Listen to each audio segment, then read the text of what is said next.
We're going to start our reporting back now, and I want everyone to cross their fingers. We are going to start. Seriously, thank you, Colleen. It's going to make a difference. We are going to bring the online groups into the room now to report back. They're in the process of copying their whiteboards, that's that white space, from their breakout rooms into the main room. And we will see what they have written and recorded from their conversations. As well, the leader of each of the 3 breakout rooms will highlight what has been talked about in the room. So we got to cross our fingers because I don't see anything on that whiteboard yet. And we've never done this before. We've been searching. Oh, you can hear us now? Oh, you have nothing on your whiteboard. Can you hear me? I can hear you, Amanda. Cool. We have the whiteboard up. Just wondering if you're able to see it. Is it copied to the main room? There it is. Wow. There it is. Okay, well, great. You guys were productive. Go ahead, Amanda. I'll put my video on because it feels a little bit weird not there. There's Amanda, everybody. Hello. Go ahead. Okay, so I had a really great breakout room. We were breakout room number 1. And I just wanted to say we answered a couple of questions. We talked about, do you consider learning outcomes important? And how can you make learning outcomes meaningful to students? Here's what some of the responses were. Whatever important learning outcomes do or could have their utility from a program head and instructor perspective is overshadowed by how constraining they are to my ability to iterate my courses and to acknowledge and value unexpected outcomes. I think that really speaks to what both Michael Pardee and Tasha were talking about. As a previous student, I would want to see stated learning outcomes be aligned to course descriptions, which would have me compelled to sign up for specific courses. My BAPC students are not at all interested in learning outcomes and push back when class time is spent exploring what they mean in the context of the program as a whole and individual courses. Which is interesting because I think that also really reflects what we heard in the video. If we do allow for freedom of creativity and innovation and do not provide a structure of outcomes, how do we ensure that the criteria for assessment has been met? And often students feel that the learning outcomes are super transactional. Students want to be paid with marks for what they're doing in class.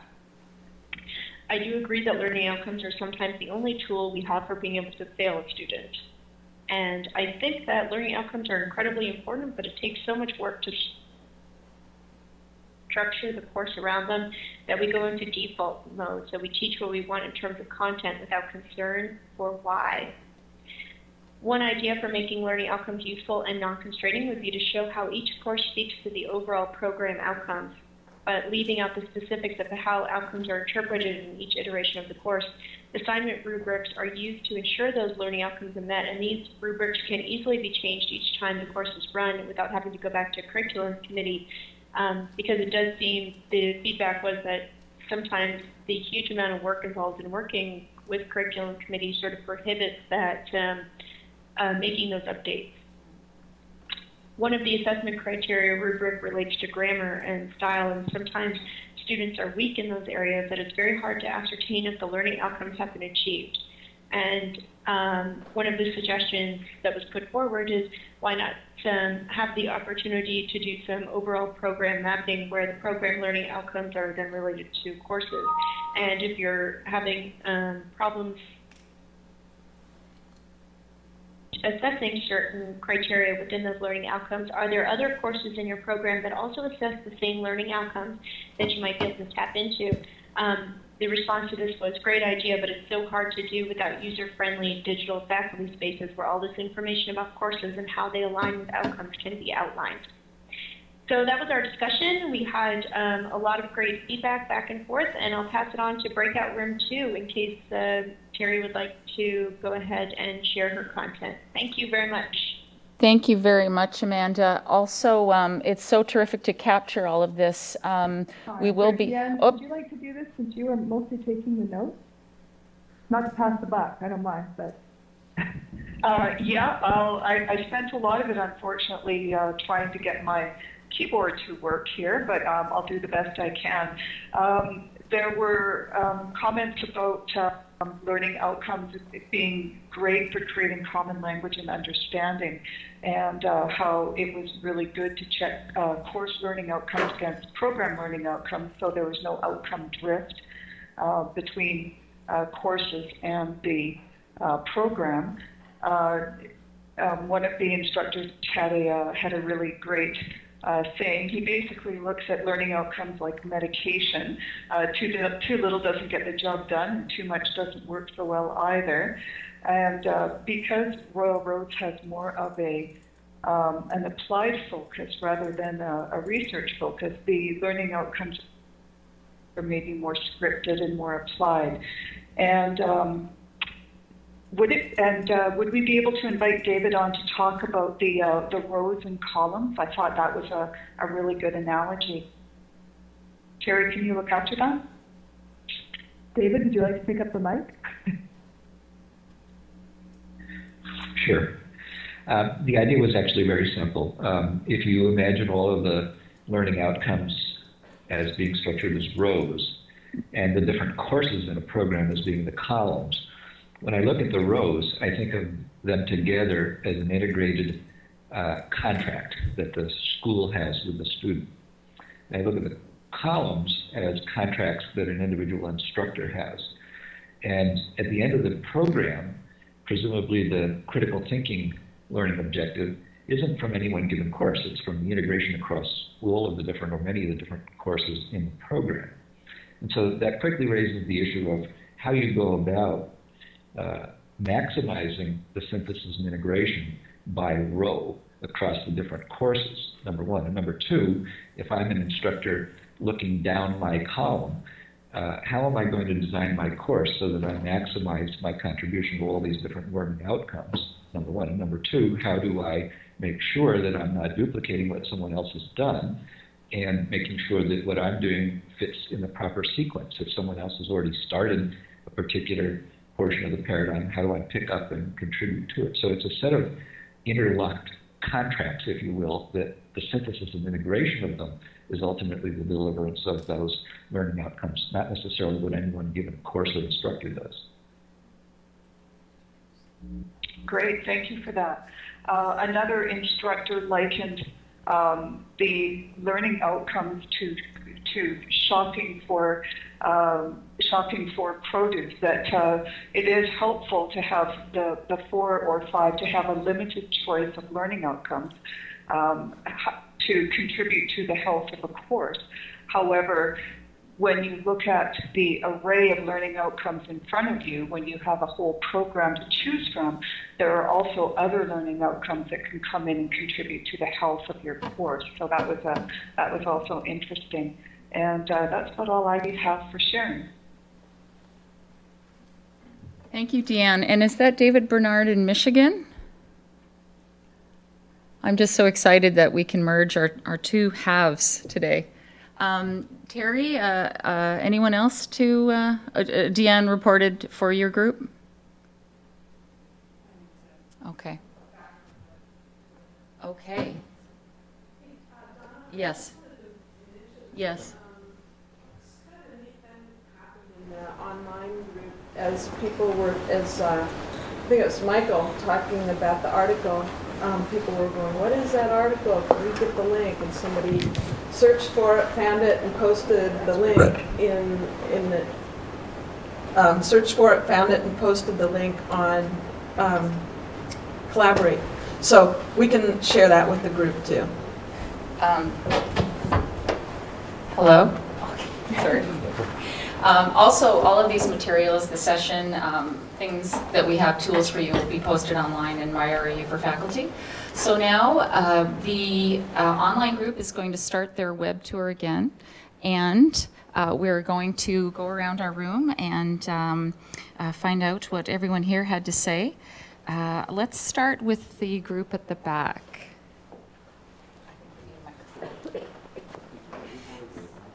Oh, sure.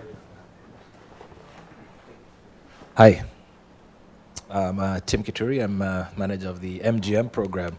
And it's interesting to be a part of this conversation. What did we talk about? I don't seem to be able to remember anymore.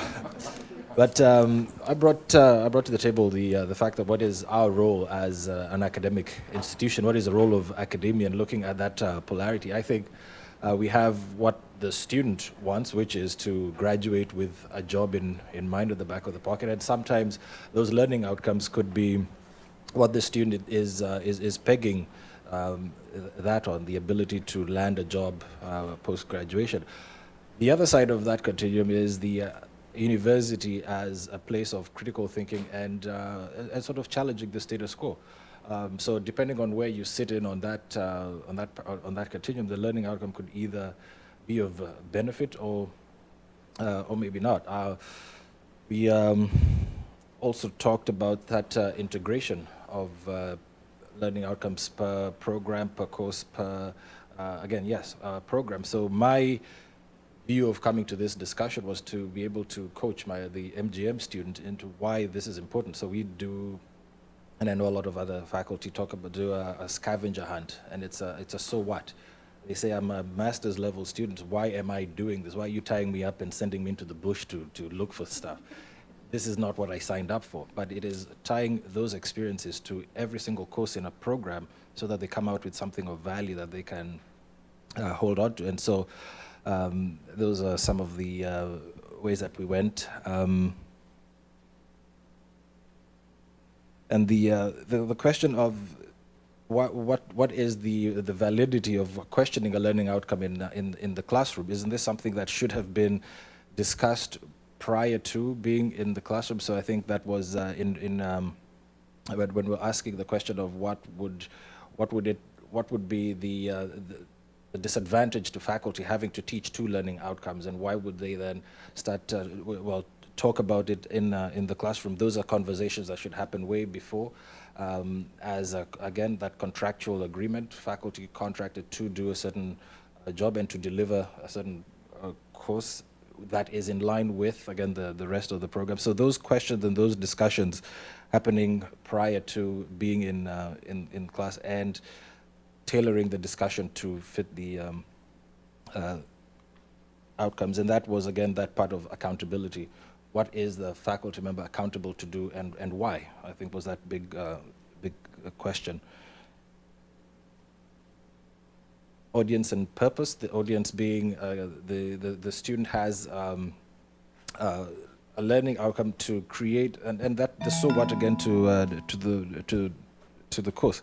I don't know whether I'll capture that one quite.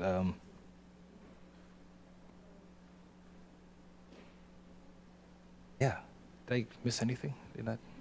Thanks, everybody.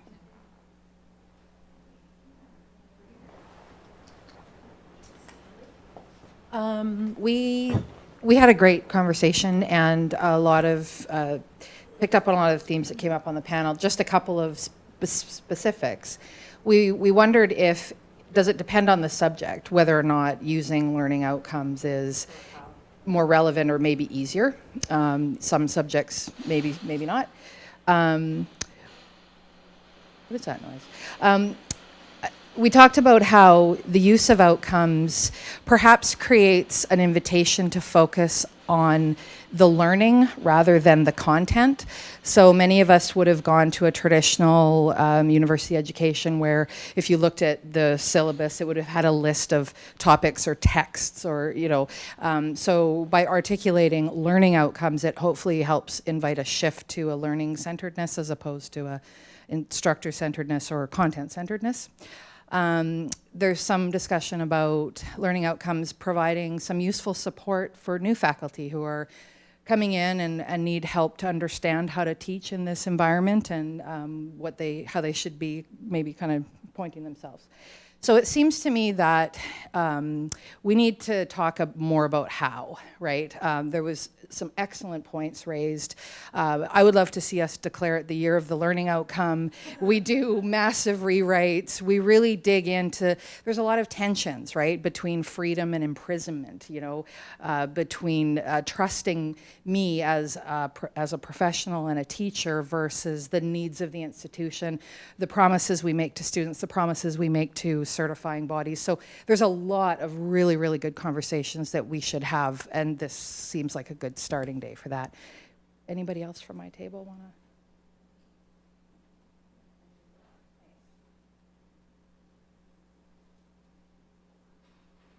I actually think everything's been said already.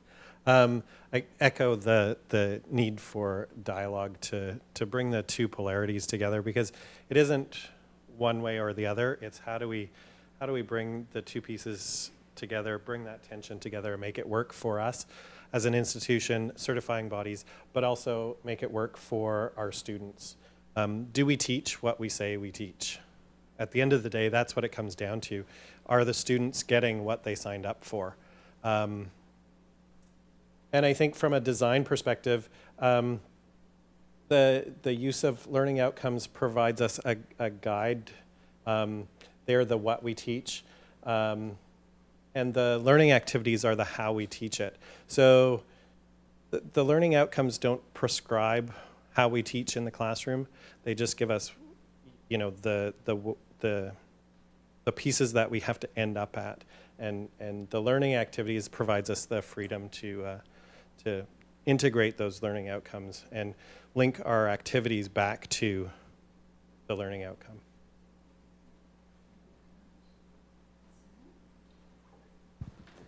Well, we also talked about learning as a product or learning as an outcome. So the discussion on the table, whether learning occurs in the classroom, or so are we going to assess learning, or we are going to assess outcome. Also, we talked about the two approach of looking at how we design the learning outcome. It is a top-down view or bottom-up view.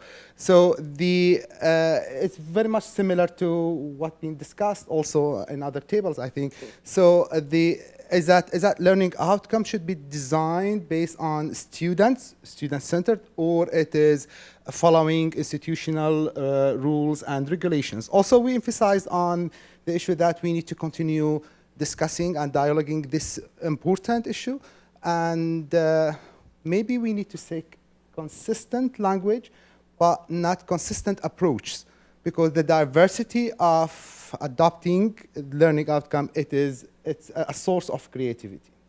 So that's all. Anything I missed? Thank you.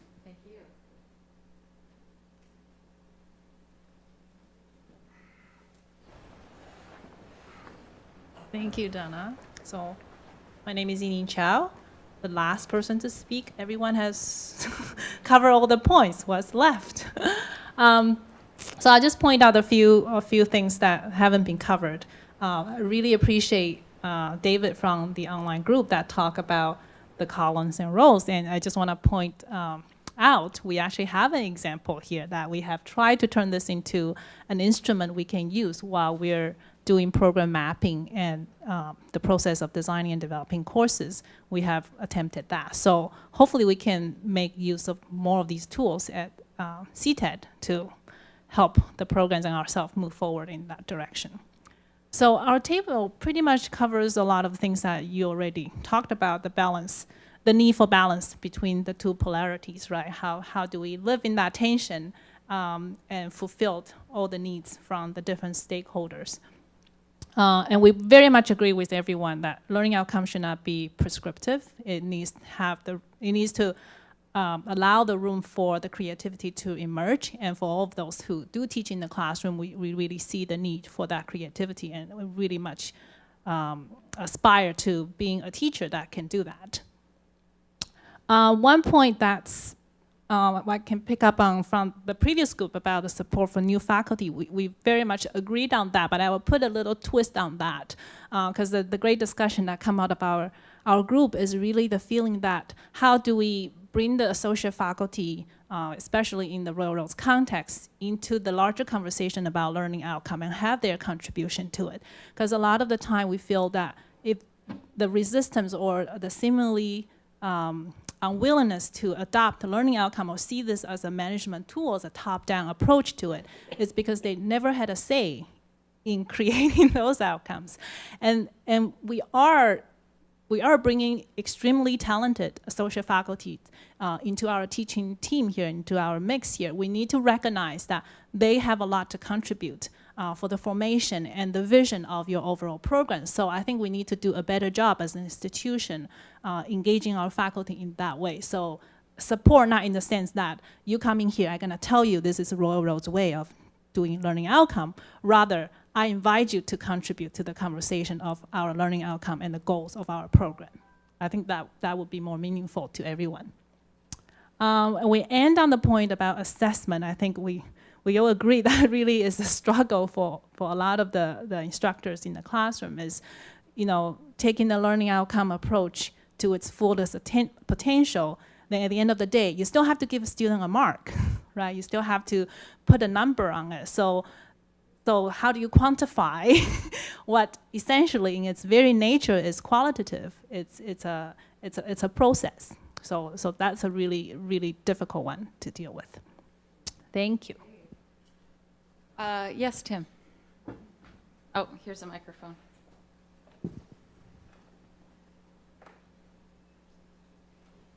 I think I left something out from our side, and it was about assessment. And I think one of the key things was feedback to the student. Without the presence of a learning outcome, how can we show the student how to improve?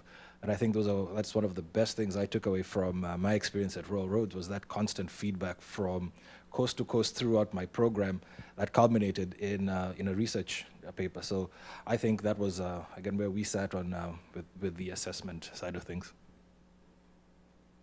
Else? Final words? Well, thank you all very much for your work today, and let it be declared that this will be the year of the learning outcome. We'll need some sort of a poster child or something. Thank you very much, and this will be on MyRU for faculty, and if you have anything more to add to the conversation, you can email any of us in CTET. You can work with your instructional designer to do program mapping of your learning outcomes, and we will be having a workshop in the new year to help us clarify and teach this, this method. Yes. Yes, sorry, go ahead. Yeah, the next LTM workshop, David is going to facilitate that on experiential learning and authentic learning, and that's December 12th. 12th. Yes. Okay, thank you. Okay, thank you Thanks, very Donna. much. Thank you.